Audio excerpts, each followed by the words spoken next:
This is my parents' cat Harry, which I guess makes him my cat-in-law or my step-cat. I don't know. Anyway, as far as I can tell, Harry has two main hobbies. The first is rolling around in dirt, which takes him from looking like this to this. It looks like he's been working in a coal mine. The second hobby is just sitting in this little house that my dad built him a couple of years ago. He will happily sit in here for hours at a time, just taking it all in. Now, I've never built anything with wood in my life, but I've always wanted to. So as my very first DIY project, I thought I'd build Harry a brand new house and share that process with you all in today's video. Before we could begin though, I needed to take a very important step, putting up the parasol to protect me from the sun. SPF 50 just doesn't cut it for us ginger people. Like I said, this was my first ever woodworking project, and because of that I didn't really have any tools. Thankfully Ryobi kindly sent me out a couple of their power tools so that I could make some renovation and DIY videos, and I have to tell you right now, the prospect of using this circular saw was a bit spooky. So initially I resorted to the hand saw for the angled cuts I needed to make, just because I didn't want to get ahead of myself. I'd never used a circular saw before, as you can probably tell, so I was watching quite a lot of videos about how to use it, and let me tell you this, the amount of videos I started getting recommended from people warning everyone to be careful when using this kind of tool because they'd lost fingers and eyebrows was a real bookwaker, but thankfully I can reveal that I've come away from this project unscathed. This little tool here was class though. For those of you who don't have hairy shoulders or wear flannel shirts, this is a multi-tool, also known as the guy brayer. It comes with a bunch of different attachments and ended up being very helpful.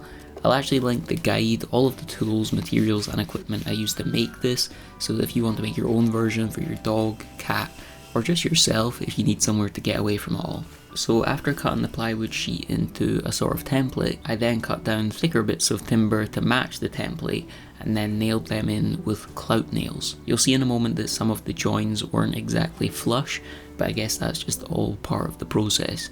You either learn what to do or what not to do, and each lesson is equally important.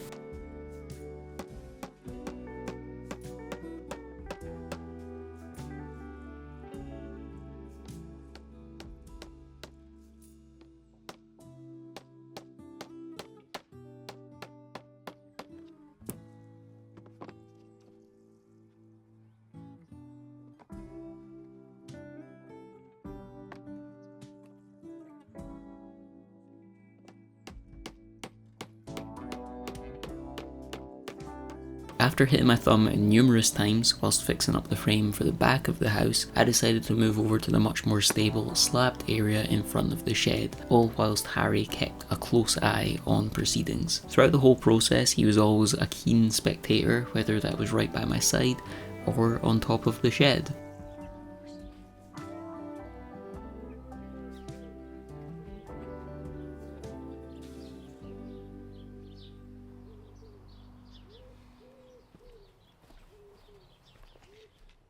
With the frames nailed in, I then drilled a couple of holes and then added some timber screws just to make it all a bit more secure.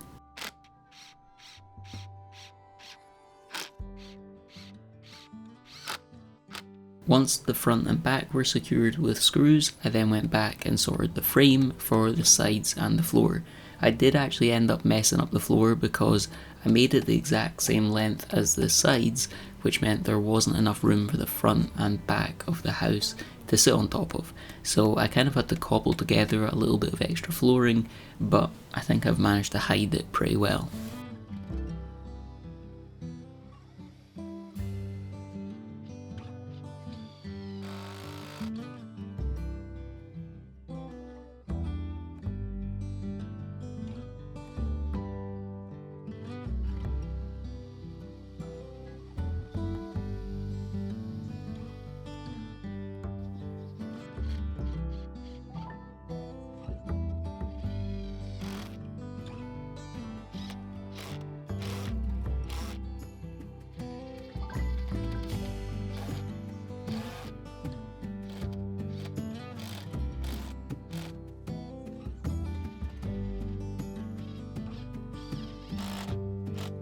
Once the frame was all secured, I then added some extra battens, I think that's what you would call them, on the corners, and as you'll see in a moment, these are what I'd use to sort of fix the panelling up against around the outside.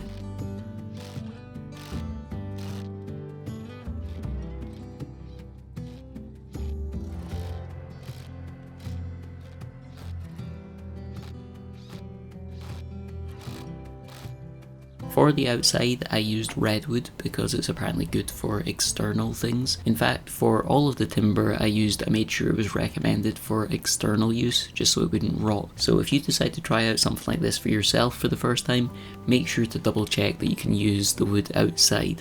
On the topic of double checking, I made sure the first bit of panelling was straight, but I think it was the very next one I put it on squint, and that ended up making everything after that sit a tiny bit squint as well. It wasn't horrendous, but I definitely noticed it when I was trying to figure out the position for the bit of wood above the entrance.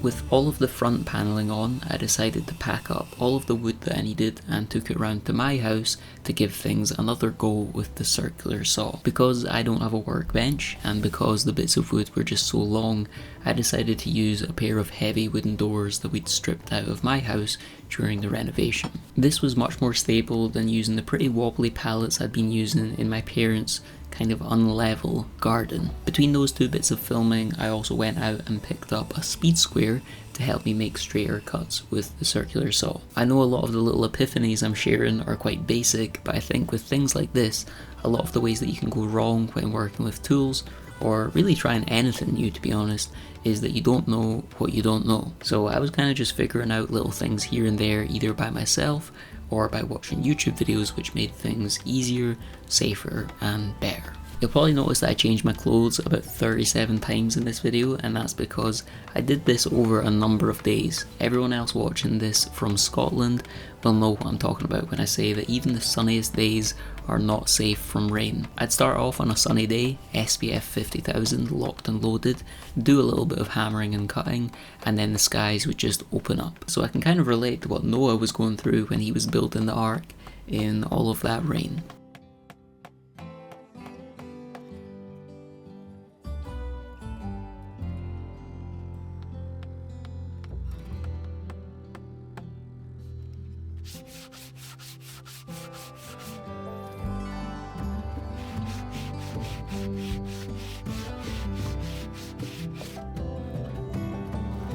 With all of the panelling added to the front, back and sides, it was time to move on to doing the roof. At this point I felt like I was getting to grips with the circular saw, but I was still taking it very slowly. I just didn't want to have to change my name from Patchy to something like Donald Stump.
After I was done putting together the tiny house, it was time to start painting it. I quite like the idea of painting it red and white like those big barns you get in America, so that's what I tried to aim for. I decided to paint the white bits separately and add them later, just to avoid splashing any of the white on the red or vice versa.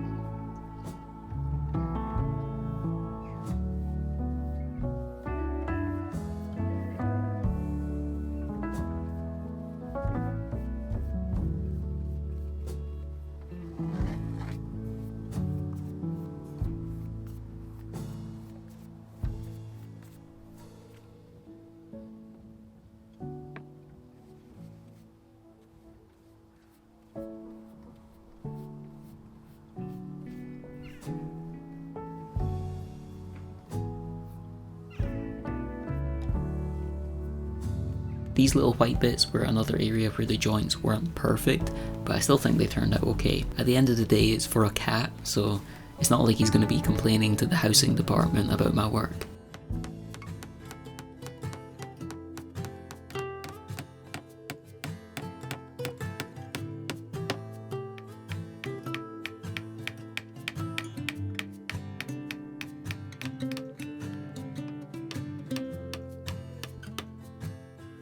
With the little white details added, I then started adding the felt shingles I bought. I could have probably went overboard and bought underlay and everything for this, but I think that would have just been a bit mental.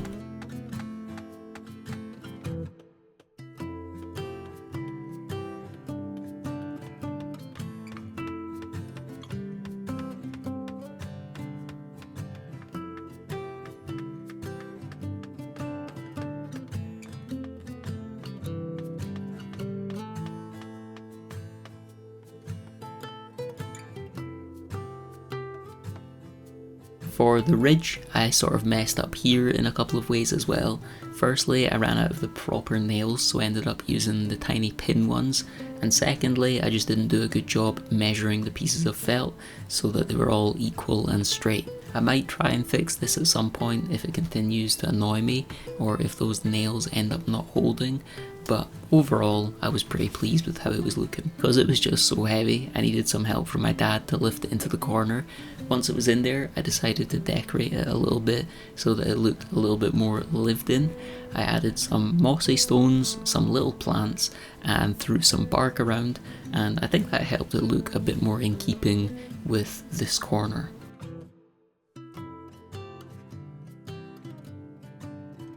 The only remaining thing was to see what Harry and Junior thought of it all.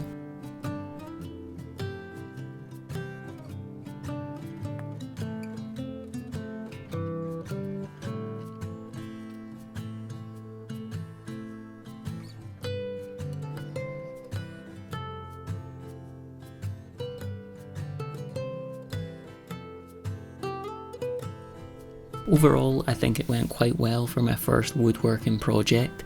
If you enjoyed this video, I'd appreciate you leaving a like and subscribing for more.